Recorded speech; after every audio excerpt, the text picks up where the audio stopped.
I'm Ellie Wright and I'm going to be talking about genre and narrative. The genre of our film is crime.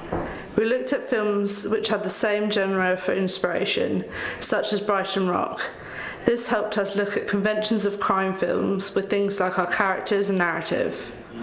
Our narrative has a 3-act structure. First we have the equilibrium, where our main characters are introduced and everything seems normal. Second is the disequilibrium, where we realise that there is more than one killer. Third, there is resolution, where our character Vera works out that Chris is the other killer.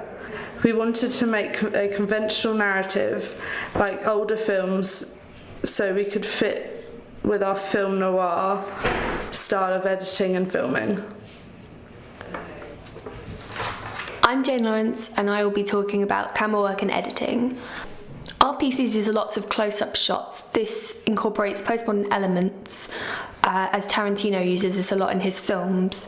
As well as this, we used an Edgar Wright-inspired montage sequence to kind of show Chris's day. He uses this quite a lot in Shaun of the Dead and Hot Fuzz and The World's End. It follows conventions because we see parts of the antagonist's face, which we see a lot in thriller films, but it also breaks conventions because Chris is the antagonist and we don't want our audience to see this, so it's a bit of a weird feel to it. To get our walking shot at the beginning, we used a longboard. It's smoother than using a skateboard and we didn't really have access to the tracks, but the longboard gave us a low enough shot to conceal the identity of the people walking. To add a movement into our piece, we also used this push effect, which we use throughout the piece. It kind of just adds movement.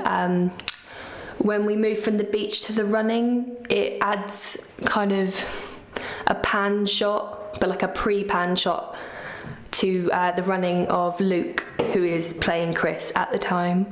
As well as this at the beginning, we use a flash effect with a screen to suggest violence. This is used in Brighton Rock's trailer, which kind of helps us to validate why we chose it to be a 15 rating instead of an 18. As well as this at the beginning, we used a vignette and curved font to reflect our peer logo, which helps us to suggest location of the film as well as suggesting a local business. My name is Jamie Beveridge and I'll be talking about sound and titles. For the soundtrack, we used the track Until We Bleed by Neon Rose, which was an uncopyrighted track from SoundCloud. We looped the beginning as it had a downbeat instrumental that we could layer sound effects and voiceover onto, and use the more choral part of the song for the action points during our trailer. We put a static buzzing effect in whenever Chris was in the shot, which added depth to the music and gave the implication that he may be the villain of the film. Props within the scene we used to control the music. For instance, we used an alarm clock, the alarm clock's alarm, to cause the music to fade, which connected the music to the action. The character titles drew inspiration from Guy Ritchie, using freeze frames in a high art style like he used in the film Snatch, which provides a postmodern element to the piece. We chose the name Brighton Eye as the Brighton Eye is a local landmark and one of the focal points of our trailer. The use of the initial I is taken from the title of Private Investigator, which links to the neo-noir aspect of the film. We used off-white in our titles, as just using white felt too pristine for the gritty neo-noir aspect of the film. This is a pastiche of another neo-noir film based in Brighton, Brighton Rock, which adds to our postmodernist element. I'm Becca Logan and I'm going to be talking about the mise-en-scène. In order to create a sense of a crime film being produced, we use typical sets to create this particular genre.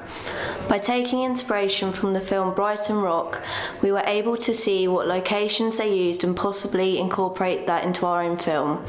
For example, we filmed in small dark alleyways to create this atmosphere of film noir. We looked at film noir examples because we wanted to create the idea of light and dark. By doing so, we used shots on the beach and down dark small alleyways to portray our understanding of what is included in film noir and a crime genre film. We also got influences for our characters from the films Seven and Jackie Brown. We wanted to dress our actors in suits and smart clothing in order to portray their importance in the film. However, by making Chris Bacall look untidy through his appearance shows that he is not as serious about the job, whereas our main protagonist, Vera Jones, is. By using these certain outfits for our actors, it gives an insight to the character's personality.